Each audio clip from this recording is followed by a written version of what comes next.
Bueno, buenas tardes. Hemos dejado 5 minutos porque, tal como se abría, la gente parece que está intentando vivir. Aún sigue entrando gente. Bienvenidos. Muchas gracias por venir a la Ciudad Republicana. Hoy tenemos otra vez, y estamos muy contentos de tener jóvenes en la escuela. Un joven historiador, doctor en Historia por la Universidad de Zaragoza, investigador en varias universidades catalanas, y se ha dedicado fundamentalmente pues, a la cuestión republicana y a la cuestión del colonialismo español, a los Marruecos y demás. Bueno, él creo que nos contará cosas de eso porque están también algo relacionadas con el tema de hoy. Y el tema de hoy ya lo pusimos en las redes, que yo creo que es especialmente importante por la analogía que pueda haber con los tiempos actuales. Espero que solo sea una analogía en la distancia y que no se confirmen los peores augurios. Pero malos tiempos para nadie. Bueno, os dejo con Alfonso Bermúdez, pues, que nos va a hablar de Primo de Rivera, el mito y la historia. Muchas gracias. Bueno, muchísimas gracias. En primer lugar, como os digo, buenas tardes. Muchísimas gracias al Ateneo Republicano, a la Escuela Republicana, por aceptar mi propuesta de dar una conferencia. Muchas gracias a ustedes por venir, porque hoy sé que es una tarde muy mala, no solo de malas noticias, sino de mal tiempo, y bueno, pues se agradece especialmente un lunes de febrero lluvioso pues, tener tanto público, y lo cual es un gusto para mí, pero también lo comentaba antes con Jesús, lo considero que es un deber cívico. Y estoy aquí sobre todo por compromiso político y porque considero que los historiadores tenemos un deber que es contribuir de la manera que podemos. No somos normalmente, o no se nos considera productivos, porque no somos médicos, no somos ingenieros, etc. Pues bueno, nuestra manera de tratar de contribuir a la sociedad y a una educación cívica en valores democráticos pasa pues, por eventos como este y por tratar de aportar lo que se pueda a eventos como la Escuela Republicana. Bien, hoy vamos a hablar sobre Primo de Rivera, sobre Miguel Primo de Rivera, sobre el importante, por así decirlo. Hice una puntualización a Jesús, si pudiera poner alguna foto en el cartel, no sé, para entender que la charla iba sobre José Antonio Primo de Rivera, su hijo no, vamos a hablar de Miguel Primo de Rivera, sobre el dictador. Es este señor que tenemos en pantalla que pues, rigió los destinos de nuestro país durante aproximadamente 6 años y medio, un poquito menos. Y bueno, pues vamos a hacer una serie de reflexiones. Voy a tratar de hacer un resumen, que para los que son muy versados en historia, pues obviamente va a ser un resumen un poco somero, pero sobre todo, como decía Jesús, ¿qué lecciones podemos extraer hoy en día sobre su figura? ¿Qué se conoce sobre él? ¿Cuáles son los mitos? Siempre nos ocurre que la dictadura de Primo de Rivera es mucho menos conocida que, obviamente, que la dictadura franquista. Es normal, no se pueden comparar 6 años y pico de historia, 6 años y pico de dictadura con 40 años de una dictadura muchísimo más represiva, etc. Pero bueno, esto no puede opacar que España fue una dictadura, por eso he puesto este subtítulo, la primera dictadura española del siglo XX. Bien, y imaginen, y por eso también me gustaría hacer algún paralelismo con hoy en día, que en mitad de una profunda crisis institucional, económica y social, irrumpe una figura de poder, puede ser un militar o un político, en la vida política con un mensaje contundente. Los partidos han fracasado, el país necesita orden, moralidad, necesitamos un líder fuerte y promete restaurar el honor nacional, regenerar la política y proteger a lo que llama el pueblo sano de las élites corruptas. Bueno, esto nos podría sonar familiar, ¿no? Pues en este caso tenemos que volver al año 1923. ¿Por qué es importante estudiar su figura? Bueno, hoy creo que es obvio, es una perogrullada decir que la democracia está en peligro. Les he puesto algunos datos de uno de los últimos estudios, un informe sobre la democracia 2025 de un instituto sueco, que hace una comparativa del estado de los países democráticos y los autocráticos 2024, y bueno, pues como pueden ustedes observar, lo que nos llama más la atención es que en el año 2004, pues más o menos el mundo estaba dividido en 49-51% de países que viven en democracias, con sus fallos, por supuesto, y países que viven en autocracias. Si nos vamos a los datos de 2024, son absolutamente estremecedores. Hoy, y estos son datos de hace 2 años ya, con lo cual esto ha ido a peor, más del 70% del mundo vive en autocracias. España, estamos en este 28%. Es decir, no se nos olvide que dentro del mundo somos unos privilegiados, por así decirlo, porque estamos en una democracia. Pero la democracia está en peligro, como les digo. Y por lo tanto, ¿por qué volver hoy sobre la figura de Primo de Rivera? Bueno, pues porque volver sobre su figura no es solo un ejercicio académico, es también una manera de interrogarnos como sociedad. De preguntas, bueno, tienen aquí algunas fotos de las protestas No Kings en Estados Unidos, que como bien saben es uno de esos países que está viviendo un retroceso, como diría Gunter Grass, a paso de cangrejo, hacia atrás en valores, en democracia, en libertad de expresión, etc., agigantados. Por lo tanto, ver, observar y reflexionar sobre la figura de Primo de Rivera nos permite plantearnos cuestiones como, por ejemplo, ¿qué ocurre cuando las instituciones democráticas pierden legitimidad? ¿Qué tipos de liderazgos emergen cuando se percibe que la democracia es ineficaz? O cómo se construye este discurso de salvación nacional, cuando la política se presenta como un problema y no como una solución, cuando surgen líderes que prometen soluciones fáciles a problemas complejos. Y por lo tanto, revisitar a Primo de Rivera nos permite observar la historia como espejo, no como una reliquia de aquella España que es muy, muy nuestra. Bien, bueno, aquí me parece que se me ha ido un poco el formato, espero que no afecte al resto de la conferencia. Si no, me voy a poner así, a ver si se ve un poco mejor. Bueno, no hay problema. Si no, lo que no se vea, pues se lo diré yo y punto. Bien, ¿cómo he planteado esta charla? ¿Cómo me gustaría estructurarla? Primero, y muy importante, el contexto. Tenemos que entender cómo llega Primo de Rivera al poder en septiembre de 1923. Es una dictadura en el contexto de la crisis de entreguerras. No es una excepción. España, quítense siempre de la cabeza esto de que Spain is different. En absoluto, nunca hemos sido diferentes. Diferentes en todo caso serían los ingleses, los franceses. En España hay una solución autoritaria en 1923, igual que la hay en Italia, Hungría, Polonia, etc. Es decir, esto es una oleada global en los años 20 y 30 y se enmarca en estas soluciones autoritarias de modernización que pretenden canalizar una crisis del liberalismo, que es lo que el régimen anterior. Bien, me gustaría también tratar de desmontar los mitos tradicionales sobre la figura de Primo de Rivera. Este señor pues, parece que es un dictador paternalista, su figura como militar ingenuo, o digamos campechano, esta palabra que no nos gusta utilizar tanto en España, y en cambio, pues en realidad se trata de un político ambicioso, hábil, profundamente conservador, que impulsa una ideología autoritaria y un proyecto corporativo, con un fuerte componente populista, que es la novedad que va a incorporar Primo de Rivera. Después, ¿es o no es un precedente del franquismo? O más bien, ¿cuál es la herencia de Primo de Rivera de cara a la dictadura franquista? ¿Qué aspectos toma de Primo de Rivera? ¿Cuáles no? Vamos a ver algunos de estos. Los más obvios, pues la militarización del poder, el papel del ejército como garante del orden, una retórica de regeneración moral, etcétera, nacionalcatolicismo también, por supuesto, y después, pues, como decía, un espejo de fenómenos actuales. Es un estilo de liderazgo que anticipa muchos rasgos del populismo de derechas contemporáneo. Él se presenta como el cirujano de hierro, costista, que quiere solucionar de raíz los problemas de España, un caudillo moral, es de las primeras veces que se empieza a escuchar la palabra caudillo, con Primo de Rivera, en nombre del pueblo sano, contra las élites políticas y desprestigiando el sistema parlamentario. Y por lo tanto, entender cómo y por qué llega al poder nos puede ayudar a comprender por qué en tiempos de crisis el autoritarismo siempre encuentra una puerta abierta, que es una amenaza que tenemos hoy en día.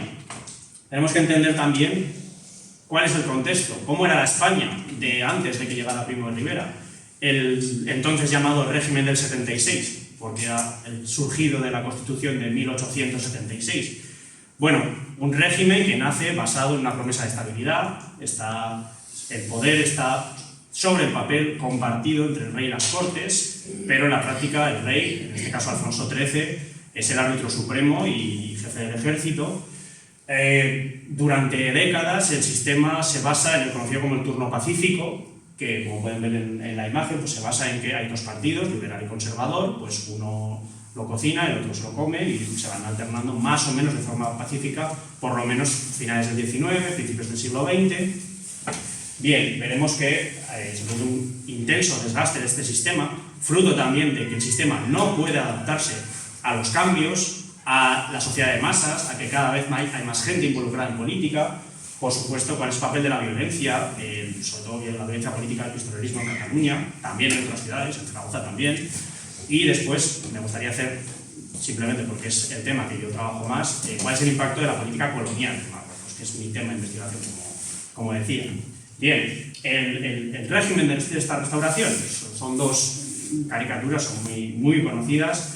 Es un régimen, como decía, la alternancia pactada entre liberales y conservadores, Cánovas y Sagasta, etc., nos permite mantener una fachada de parlamentarismo, pero bajo esta apariencia lo que se esconde es un entramado de caciquismo, corrupción electoral. Desde Madrid se decide cuál es el cacique que va a ser elegido en cada uno de los territorios, votan los muertos, es decir, fraude electoral, etc. Bien, tampoco voy a ahondar mucho más en este aspecto, pero las masas populares están excluidas del juego político. El poder real reside en una minoría de notables locales y ministeriales.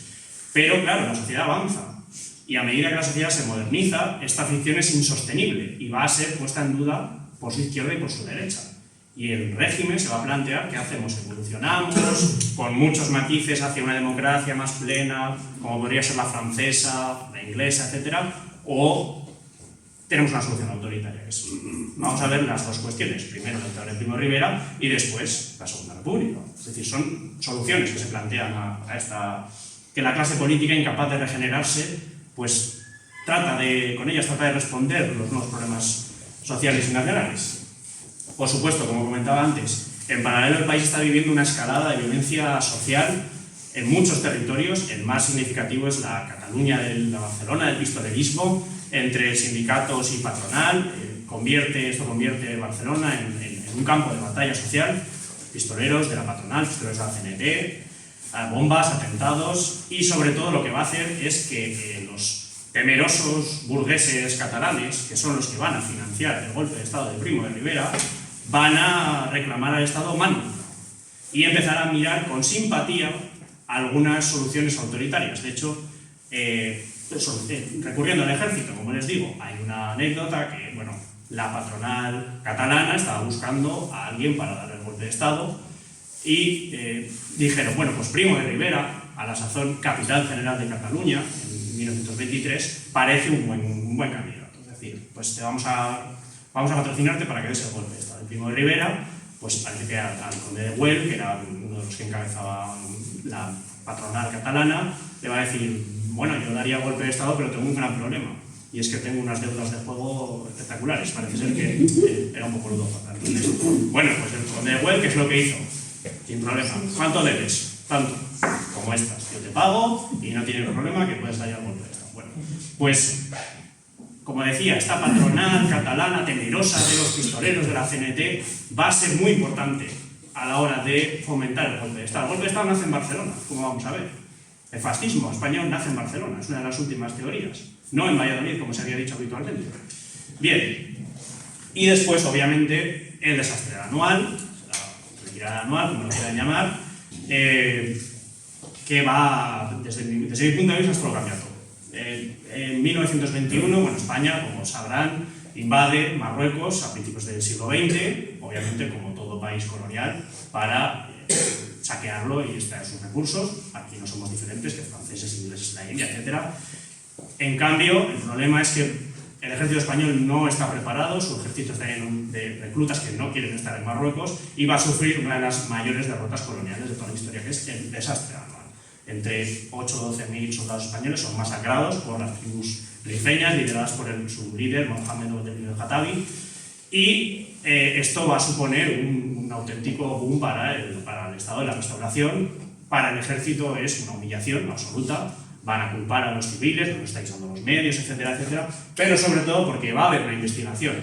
Sí que es una de las pocas veces que se investiga un desastre colonial. Todas las naciones han tenido desastres coloniales. Los ingleses en Afganistán, franceses en el affaire de Tonkin, etc. Pero España lo va a investigar y van a poner al general Picasso, tío del pintor, por cierto, aunque no se llevaba muy bien, encargado de investigar lo sucedido. Bueno, pues después veremos como una de las razones que siempre se han aludido para que Primo de Rivera sea apoyado por Alfonso XIII es que las responsabilidades llegan hasta el rey. El rey está animando esta carrera colonial y va a, digamos, aceptar a Primo de Rivera ¿para qué? Para no tener que responder a las responsabilidades por anual.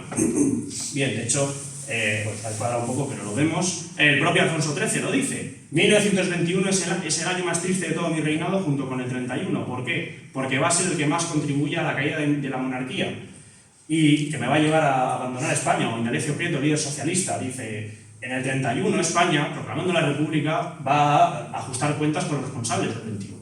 Bien, llegamos por lo tanto a la madrugada del 12 al 13 de septiembre de 1923, en la que este señor de aquí a la derecha, a su derecha, va a dar un golpe de Estado. ¿Cómo lo va a hacer? Bueno, pues no se ve muy bien, pero se lo digo yo.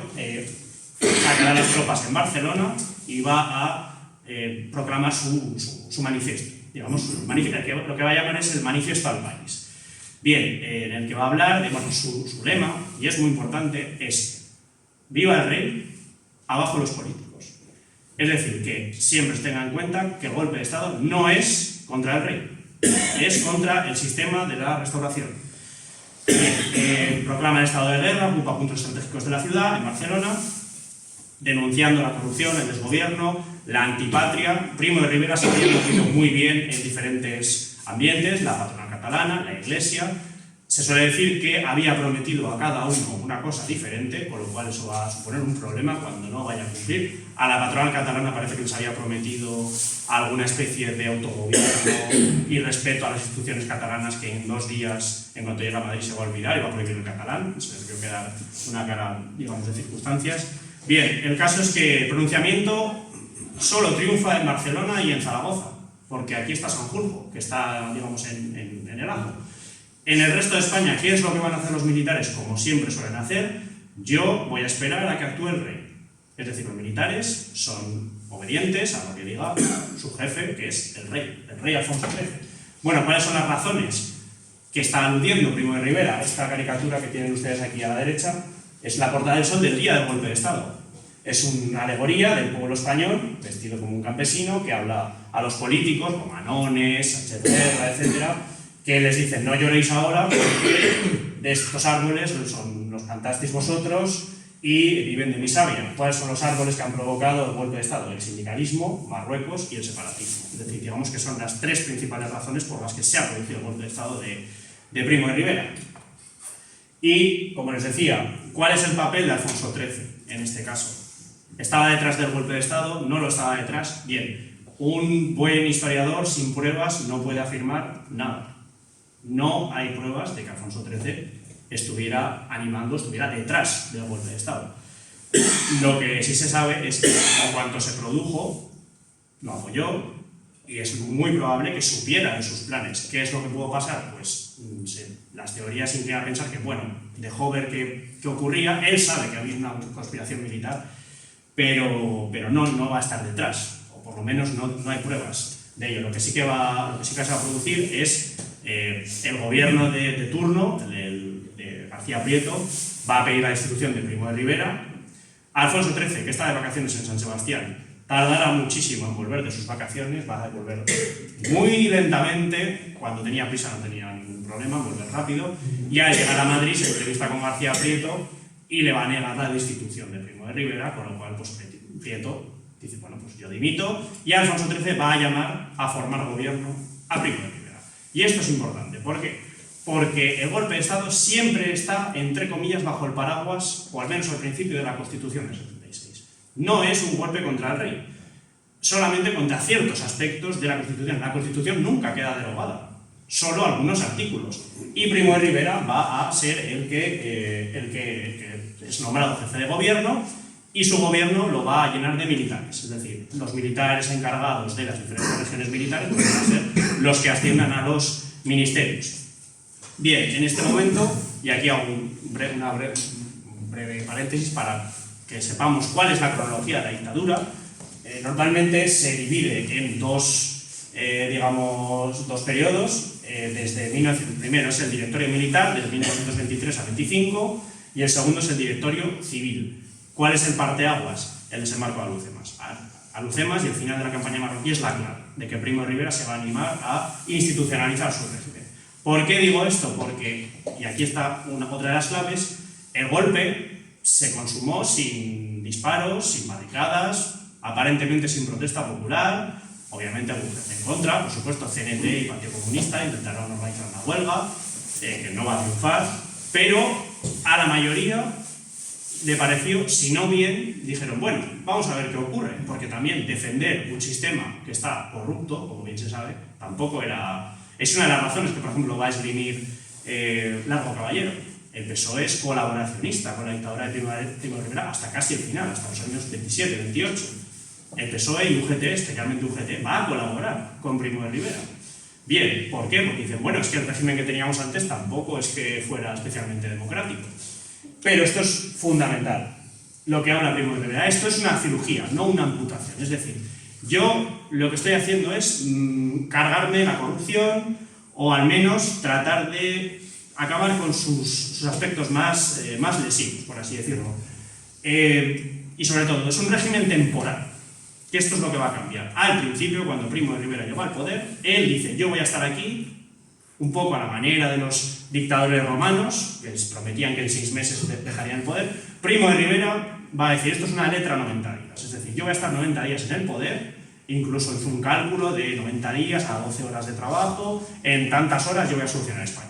Bien, bueno, esto no va a ser así, va a estar casi 7 años, y de hecho, a los 90 días, los jefes de las cámaras, Romanones y Melquiades Álvarez, del Congreso y del Senado, van a ir al rey a recordarle, Majestad, tiene usted que volver a convocar las Cortes. Llevan 90 días suspendidas. Alfonso XIII pues parece que lo recibió en el inicio de la puerta y los despachó, digamos, con cajas destempladas y dijo, no, aquí esto ha cambiado, esto ya no va a ser así. Por lo tanto, Primo de Rivera, al principio, él promete que se va a ir y va a ser el momento en el que se institucionalice, en el que va a empezar a, digamos, a crecer la oposición.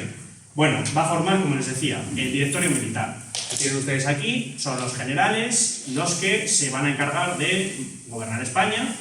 Todos los gobernadores civiles y alcaldes son destituidos y normalmente son sustituidos por autoridades militares o gente con posibles, es decir, con aquellos mayores contribuyentes, sobre todo que no tuvieron relación con el sistema anterior, es decir, el descuaje del caciquismo. Los antiguos caciques al final se van a acabar colando igual, obviamente, pero el caso es que van a entrar a gobernar los militares. Porque estamos todavía en el directorio militar. Muy importante, aquí esta foto realmente, esta es del directorio civil, cuando va a empezar en 1925, pero me gusta seleccionarla porque tenemos aquí a los 3 grandes hombres, o 3 hombres más importantes de la dictadura. Uno es el propio Primo de Rivera, a su derecha, en el centro, un poco clase, ¿alguien sabe reconocer quién es la persona que está en el centro? ¿Alguien si se anima? ¿El que tiene el casco con el pincho? Bueno, pues si no lo reconocen, ese es Severiano Martínez Zanido. Y el de al fondo a la izquierda, este también fundamental durante la dictadura, José Carlos Sotelo. Carlos Sotelo, Martínez Zanido y Primo de Rivera. ¿Por qué son importantes? Bueno, Martínez Zanido, general africanista, por cierto ha estado en Marruecos bastante, él es un famoso asesino de anarquistas. ¿Han leído ustedes Luces de Bohemia? Sí. Una escena muy famosa en la que Max Estrella está en la cárcel, él coincide con un preso político, anarquista se supone, y bueno, pues a este preso llega un momento en el que le dicen, puedes ir. Y cuando está marchando, lo que se hace es que le disparan por detrás, aludiendo que este está fugando. Es decir, se le aplica la ley de fugas, que es un mecanismo por el cual se hacía eliminación de enemigos, adversarios políticos. Bueno, Severiano Martínez Zanido si no es el creador de este sistema, es el que lo va a poner en práctica con mayor efectividad entre los años 20 y 22. Y es el terror, es la auténtica bestia negra de la CNT. Es decir, es el que más anarquistas se ha cargado en muchísimo tiempo y objetivo de asesinato, por cierto. Bueno, pues este señor asesino de anarquistas va a ser el que maneje el orden público en toda España. Es una declaración de intenciones, desde mi punto de vista. Y después Calvo Sotelo va a ser el ministro de Hacienda de Primo de Rivera, José Calvo Sotelo, el que quiere cambiar el país, el que quiere modernizarlo, con poco éxito en este momento, pero después, como todos sabemos, va a ser fundamental. ¿Cuándo? En 1936, como sabemos, asesinado unos días antes de que comience la Guerra Civil Española. De hecho, su asesinato va a ser una de las causas que se suele decir, es que estaban asesinando a políticos, etc. Bien. Bueno, pues ahí tenemos a los tres fundamentales sostenes, digamos, de la dictadura.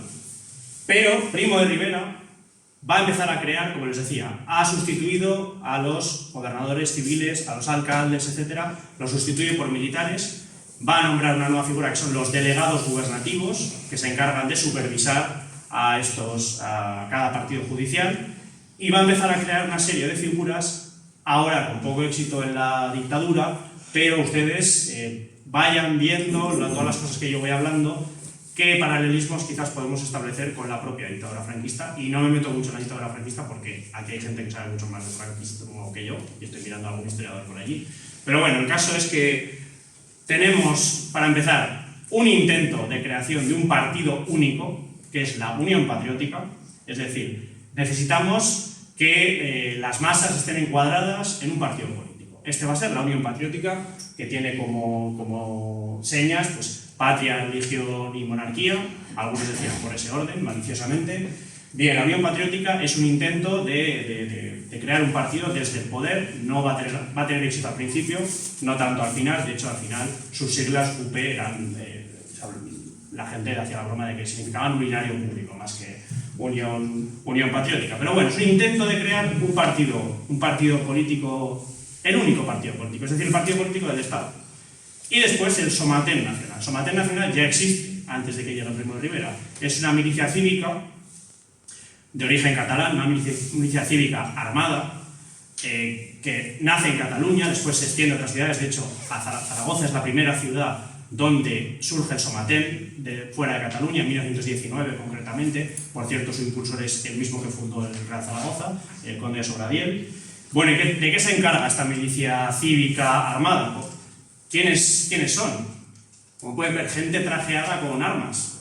Es decir, son lo que ellos llamaban el pueblo honrado, vigilante y armado, que, bueno, básicamente son ciudadanos comprometidos con el régimen a los que se les dan armas. ¿Para qué? Pues para vigilar a sus conciudadanos y ayudar a policía, ejército, etcétera, a mantener el orden. Pero obviamente también sirven para vigilar o para delatar a aquellos que no están compartiendo el ideario oficial. Es decir, una implicación violenta de la población civil. Creo que esto nos va dando ya algunas señales o algunas pistas de hacia dónde nos estamos dirigiendo. Bien, y sobre todo, ¿qué es lo importante en estos momentos de la dictadura? La campaña marroquí. El conocido como desembarco de Alhucemas, que es el final del carpetazo de Primo de Rivera a este trauma que es Marruecos, que es una sangría de hombres y dinero. Hay que solucionarlo. De hecho, él al principio es partidario de abandonar Marruecos. Los militares africanistas no le van a dejar, porque van a decir, hemos invertido demasiado tiempo, demasiado dinero, demasiados hombres en esta campaña. Bien, pues finalmente, tras una serie de maniobras que no vienen al caso, primero un repliegue, después Abdelkrim va a atacar a Francia, España finalmente se alía con los franceses y se va a llevar a cabo el desembarco de Alhucemas en septiembre de 1925, que va a suponer la derrota de los rifeños. Por cierto, también utilizando armamento químico contra población civil. No sé si saben ustedes que España tiene el dudoso honor de ser uno de los primeros países en utilizar armamento químico contra población civil, no en situación de guerra.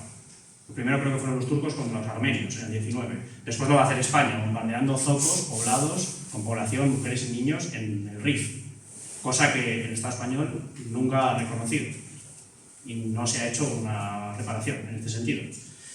Bien, pero Alhucemas es fundamental. ¿Por qué? Porque es una victoria militar Por cierto, muchos de ustedes habrán reconocido a uno de los importantes en Marruecos, el señor de aquí abajo a la derecha, a Francisco Franco. Él es uno de los vencedores, el primero que se tira al agua en Alhucemas. Su mito está creciendo, ya en Anual es importante, después en Alhucemas, luego va a ser también, reprimiendo la sublevación del 34. Bien, pero ¿por qué es importante Alhucemas? Porque Alhucemas es un mito fundacional para el régimen. Es lo que va a devolver esta sensación de orgullo. Nuestro ejército sirve, nuestro ejército ha obtenido una victoria. Le ofrece al dictador el estatus de salvador de la patria. Y va a ser explotado por Primo de Rivera muchísimo. Tienen imágenes de los desfiles en Madrid o estatuas que se van a hacer a Primo de Rivera. Aquí en Zaragoza se hizo coincidir con las fiestas del Pilar y, bueno, desfilaron las tropas, etc. Las más publicaciones que tengo es cómo afecta el desmarco de Alhucemas a la ciudad de Zaragoza. Pero, sobre todo, Alhucemas va a ser lo que convenza a Primo de Rivera de que yo he venido aquí para quedarme. Esto ya no es temporal. Ahora voy a institucionalizar mi régimen. Hay que buscar fórmulas para perpetuarme en el poder, para no abandonar el poder. Y efectivamente esto es lo que se va a producir a partir de finales de 1925, el conocido como el Directorio Civil. Tienen aquí ampliada la imagen que habéis enseñado previamente. Estos son los hombres. Ahora hemos sustituido a los militares por civiles. ¿Por qué? Porque el régimen vamos a hacer que dure. ¿Cómo? Pues tratando de crear una serie de instituciones que hagan que perdure. Por ejemplo, la Organización Corporativa Nacional es una especie de intento por poner en común a patronos y obreros en lo que sería, esto viene del Estado fascista, puro y duro, que después, bueno, habrán oído ustedes hablar de los sindicatos verticales, sindicato en el que está el obrero y el patrón, por lo cual pues tampoco es que el obrero pueda decir mucho, obviamente, si en su propio sindicato está el patrón, pero bueno, es un intento por adaptar estas fórmulas del fascismo. No va a salir tampoco muy allá, pero bueno. Después, la Asamblea Nacional Consultiva, que va a estar ubicada en el Congreso de los Diputados, que es básicamente una asamblea que aconseja al régimen, elegida a dedo, es decir, bueno, pues vamos a hacer una especie de remedio, una especie de paralelismo o algo, una farsa, por así decirlo, de que tenemos un parlamento. Pero este parlamento no sirve para legislar, no tiene legitimidad. Lo que sirve básicamente es para aplaudir o, digamos, discutir algunas de las reformas que está proponiendo Primo de Rivera, y después incluso se va a proyectar una redacción de una constitución, o carta otorgada, si se quiere, que es el estatuto fundamental de la monarquía. Es decir, Primo de Rivera intenta tener su propio texto fundacional. No va a surgir, no va a salir adelante porque ya es muy tardío, es el año 29, no termina de gustar tampoco al propio Primo de Rivera, porque desde su punto de vista le da demasiado poder al rey, Alfonso XIII, pero como vemos, el régimen trata de legitimarse, el régimen trata de perpetuarse. ¿Cuál es también otro de los aspectos que va a hacer que sí esté en el poder y mayoritariamente aceptado durante mucho tiempo? La situación económica. Estamos en los felices años 20, la situación económica es muy buena, el Estado va a modernizar el país, eso es innegable. Primo de Rivera va a ganarse muchas simpatías porque las obras públicas se convierten en su gran escaparate. Carreteras, ferrocarriles, planes de vivienda, servicios básicos, pantanos. Lo de inaugurar pantanos ya estaba inventado, es decir, no lo inventa Franco en absoluto. Primo de Rivera también inaugura pantanos, por supuesto. Y, al menos inicialmente, la situación económica es buena. El gasto público se dispara. Se crean, por ejemplo, monopolios estatales tan importantes como pueden ver, Telefónica, es de estos años. Algunos de ellos fundamentales después, como sabemos, la Telefónica en el año 24, o la compañía arrendataria del monopolio de los petróleos, Camsa, luego Repsol, o Iberia, por ejemplo, en el año 27. La foto no es de los años 20, no encontré ninguna, esta es de los años 40. Es decir, es una inversión pública muy grande. La economía se está expandiendo. Claro, esto tiene otro reverso, que es que este optimismo superficial alimentado por la propaganda esconde otras cuestiones, como por ejemplo que el gasto público, la deuda pública se está disparando, las élites empiezan a darse cuenta de que igual no está siendo muy buena idea endeudar tantísimo al Estado, y luego lo que esconde, por supuesto, es la arbitrariedad, el amiguismo, la corrupción que es rampante. Es decir, Primo de Rivera se erige como un adalid de la lucha contra la corrupción cuando él mismo va a colar a todos sus amigos, etc. Los contratos se dan por amiguismo. Bueno, escuché una vez al profesor Alejandro Quiroga hablar de que coloquialmente CAMSA se conocía como consorcio de amigos de Miguel Primo de Rivera, mientras que después escuché también al profesor José Álvarez Fungo, grandísimo historiador, decir que su abuelo, un profesor ya muy mayor, su abuelo, que vivió en la época de Primo de Rivera, hablaba de que CAMSA era cómo acumulan millones Primo, Sotelo y Anido. Bueno, esto se sabe, pero bueno, la situación económica es buena al principio, pero todos sabemos lo que va a ocurrir en 1929. Es el crack del 29, es la crisis mundial, que ya en un régimen desgastado va a terminar por llevárselo por delante entre muchísimos otros factores, por supuesto. Aquí simplemente tengo que simplificar. ¿Qué ocurre precisamente con la oposición a la dictadura? La oposición no se ha quedado quieta, obviamente, si bien al principio parece que el régimen tiene bastante aceptación. Bueno, va a haber intentonas en varias ocasiones. Por ejemplo, los anarquistas van a tratar de realizar una sublevación armada atravesando la frontera por Vera de Bidasoa, que van a ser absolutamente masacrados y después va a haber fusilados.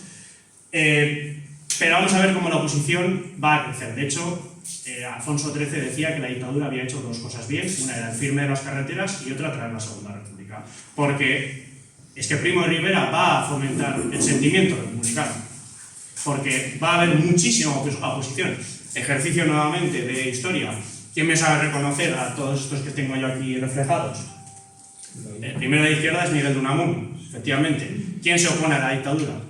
Cada vez más. Los intelectuales burgueses que están en contra de Primo de Rivera. Por aquí a la derecha, este de aquí, Francesc Macià, l'AVI, el catalanismo, está en contra de Primo de Rivera también. La Mancomunitat Catalana ha sido disuelta. Los catalanistas van a protagonizar un intento de sublevación armada también, el complot de Prats de Molló en 1926.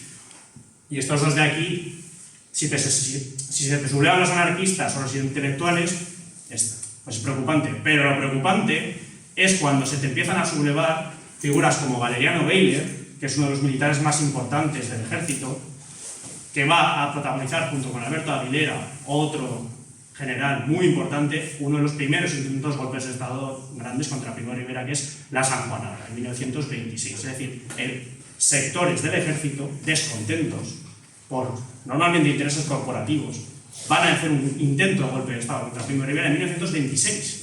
Pero es que después, incluso, en el año 29, este señor aquí es José Sánchez Guerra, que es un político conservador de los de antes, del Partido Conservador, también. Es decir, tenemos en contra prácticamente a todos los sectores de la sociedad. La Iglesia se va a poner en contra de Primo de Rivera, los católicos también, católicos catalanistas, el propio ejército, también grandes sectores del ejército está en contra de Primo de Rivera. Y sobre todo, como les decía, cuando la situación económica se va a empeorar, el entusiasmo se enfría, los grandes empresarios abandonarán a Primo de Rivera y la crisis final vendrá, como les decía, a partir sobre todo de 1929. ¿Cómo va a caer Primo de Rivera? Aquí no quiero hacer mucho hincapié porque tienen ustedes dentro de no mucho una charla que dará el profesor Carmelo Romero, que para eso tiene un excelente libro sobre las elecciones del 12 de abril de 1931, del que estoy muy contento de haber participado, he hecho una mano para algunos datos. Bueno, pues Primo de Rivera, ya enfermo además, estaba muy enfermo de diabetes, va a tratar de reforzar su autoridad convocando una especie de plebiscito sobre ese estatuto fundamental, con una recepción muy fría, y finalmente pues va a hacer una especie de órdago a sus propios compañeros, a los militares, y va a consultar a todos los capitanes generales de, bueno, ¿qué hacemos? ¿Seguimos con la monarquía seguimos con la dictadura, perdón, o no? Y las respuestas de los militares van a ser muy tibias. Alguno la apoyará, pero la mayor parte lo que va a hacer es lo que hacen siempre. Yo voy a hacer lo que haga el rey. Y el rey ya, Rivera ha perdido el favor de Alfonso XIII, que sabe que su destino está ligado a la dictadura. Finalmente, Primo de Rivera incluso parece que trató de maniobrar para dar otro golpe de Estado y ponerse él como una especie de presidente de la República, pero bueno, no va a tener mucho éxito por lo que parece.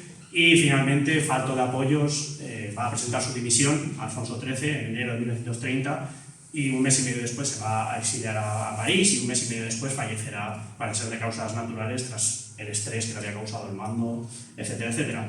¿Qué va a ocurrir después? Brevemente, porque esto lo va a hablar Carmelo, y no quisiera yo pisarlo brevemente. Como saben, España, bueno, Alfonso XIII va a dar el poder a otro militar, al general Berenguer, va a comenzar con el conocido como periodo llamado de la dicta blanda. Es una especie de intento por volver el reloj atrás y tratar de volver a esta constitución de 1876, convocando elecciones, etcétera, pero no va a ser posible, la gente no se lo va a perdonar, las propias élites burguesas están muy descontentas con el rey Alfonso XIII, antiguos apoyos, como podrían ser conservadores, estilo Alcalá Zamora, etcétera, se van a pasar al campo republicano y finalmente, como sabemos, unas elecciones municipales entendidas de forma plebiscitaria del 12 de abril de 1931 acabarán trayendo, pues, lo que todos sabemos, la Segunda República, la niña bonita. Bien, por lo tanto, tenemos que entender qué ha pasado en este sentido, cuáles son las lecciones que podemos extraer de Primo de Rivera. Cuando él cae en 1930 cayó, dejó detrás de sí un régimen agotado, pero también una imagen ambigua, casi amable, que durante décadas ha, digamos, deformado su figura. Por lo tanto, llegamos a esta última parte de la conferencia, ¿cuáles son los mitos o estereotipos que hay sobre Primo de Rivera? Lo primero y más importante, si alguien quiere saber más sobre este tema, para mí el mejor libro que se ha escrito sobre Primo de Rivera es la biografía que hizo hace 3 años Alejandro Quiroga, Vida de Primo de Rivera, y fíjense en el subtítulo: Dictadura, populismo y nación. Desde mi punto de vista es la mejor biografía que se ha hecho. Hay otros también, por supuesto, pero yo se la incluyo porque gran parte de esta conferencia está sacada de las lecciones que he aprendido de este libro. Bueno, pues realmente este señor, Primo de Rivera, un militar, pues del que parece que se dice que era un general bondadoso, o digamos amable, simpático, etcétera. Bueno, detrás de él se esconde un proyecto autoritario bien definido con sus consecuencias políticas. Se dice muchas veces que la dictadura de Primo de Rivera no tenía ideología, que es un militar pragmático, él es un hombre de orden. Eso también es una construcción de su figura. Él lo que decía es: yo no soy político, yo soy español, es decir, yo lo que quiero es simplemente salvar a la patria. Claro, la patria, la política la hacen otros, yo lo que estoy tratando es de salvar a la patria, por así decirlo. Pero esto es una estrategia consciente, se busca presentar la dictadura como una especie de remedio técnico, no como un régimen político con identidad propia, que la tiene. Y la historiografía ha desmontado esta apariencia. El primoriberismo es un régimen ideológicamente coherente. ¿En qué se basa? En el nacionalcatolicismo. Es un régimen conservador, corporativista. Su forma del Estado es fuerte, paternalista y centralizado. El ejército es el garante del orden moral. Y, como les decía, Primo de Rivera utiliza con mucha eficacia el lenguaje populista y, sobre todo, el antipolítico o apolítico. Cada vez que se oigo a alguien hablar de ello es que soy apolítico o antipolítico. Bueno, pues, sinceramente, eso es una estrategia también consciente. Si ustedes oyen hablar a alguien y dicen que es apolítico o antipolítico, le pueden llamar con todas las de la ley: usted es un idiota. ¿Por qué? No, etimológicamente. ¿De dónde viene la palabra idiota? De la antigua Grecia, el idiotés es aquel que no participa en la política de la polis. Por tanto, usted puede decirle sin ningún tipo de problema, es un idiota, básicamente. Bien, bueno, pero él se presenta como el caudillo honrado, que habla en nombre del pueblo, añade fórmulas emocionales, por así decirlo, fórmulas que anticipan 100 años a cosas que se pueden escuchar hoy en día. Por ejemplo, la apelación al sentido común. Yo lo he visto esto en algún cartel electoral hasta hace poco. Y te prometo, esta charla la di en noviembre. No estoy incluyendo ahora sentido común, sino que esto yo lo tenía anteriormente. Después, cuando vi en algún cartel electoral de algún líder no muy democrático, por así decirlo, que tenía como eslogan de campaña sentido común, dije, vaya, qué casualidad. La apelación al sentido común, la desconfianza hacia los partidos, el desprecio hacia el parlamentarismo, todo esto, Primo de Rivera va a ser uno de los adalides. Después, este mito de la dictadura benévola, que es un tópico muy persistente. Los manuales escolares, la memoria popular, Primo de Rivera aparece como un dictador simpático, campechano, y nada más lejos de la realidad. Su régimen suspendió derechos fundamentales, aplicó una censura férrea, persigue con dureza toda disidencia política. Miles de opositores son encarcelados o exiliados. Se ejecutó, Primo de Rivera fusiló a quien tuvo que fusilar. En tiempos, en otra conferencia, el profesor Álvarez Junco hablaba de que en los años 60 se decía que Primo de Rivera solo se había fusilado a una persona en todos los 6 años y pico, y era un preso común. Bueno, de eso nada. Primo de Rivera va a organizar ejecuciones extrajudiciales, fusilará a quien tenga que fusilar.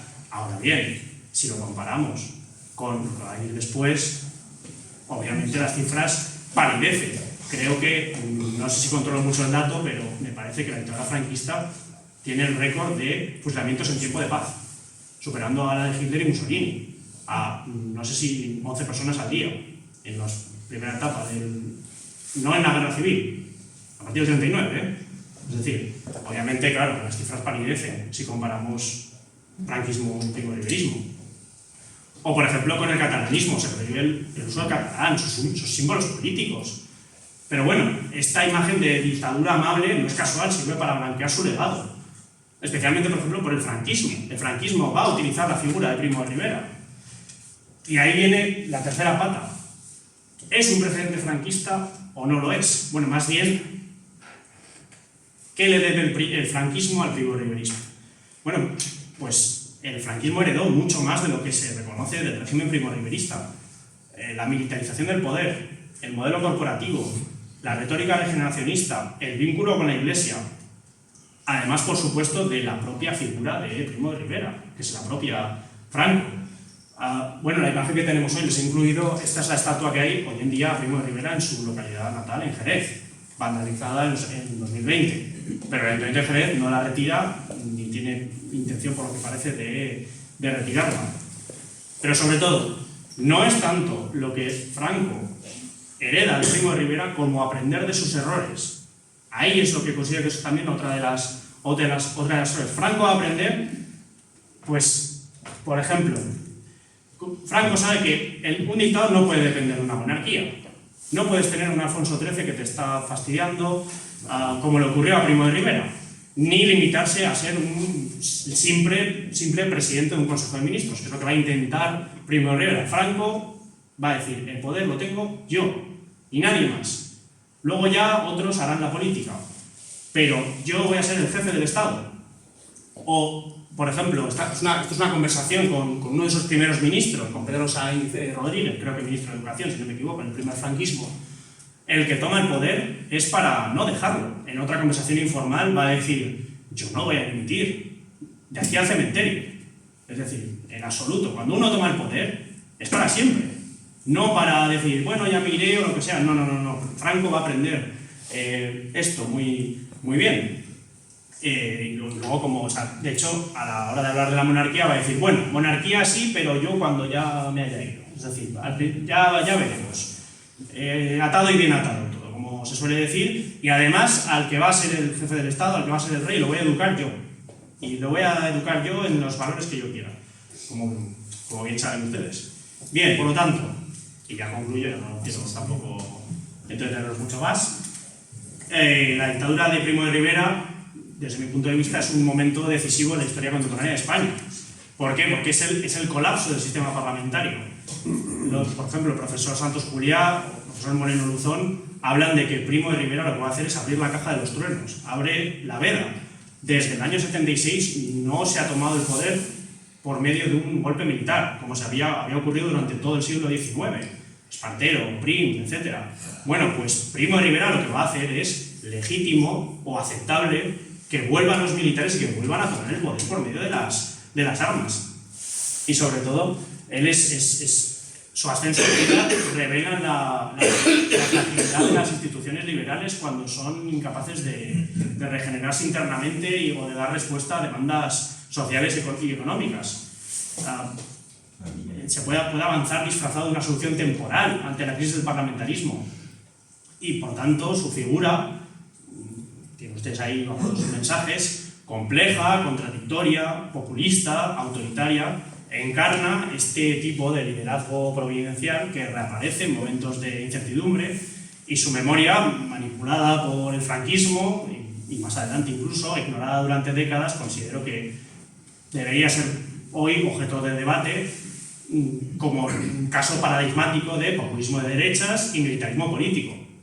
Por tanto, porque reflexionar sobre su dictadura, sobre su figura, es reflexionar sobre los riesgos de la antipolítica, de la deslegitimación institucional, de la fascinación por el cirujano de hierro, porque también nos recuerda que el autoritarismo no se suele presentar como tal, suele llegar envuelto en promesas de orden, de regeneración, de sentido común, y por lo tanto Primo de Rivera no solo es una figura del pasado, sino un espejo que nos interpela desde un tiempo de crisis, de los riesgos que nos acechan hoy en día, cuando se desprestigian las instituciones democráticas, cuando se idealiza un líder fuerte, cuando se sacrifica la libertad en nombre del orden, y por lo tanto considero que hoy, cuando el mundo vive, como sabemos, tristemente, nuevas olas de desafección, de populismos autoritarios, de promesas fáciles a soluciones difíciles, nos convendría mirar a figuras como la de Primo de Rivera como una advertencia, porque, como diría Mark Twain, la historia no se repite, pero rima,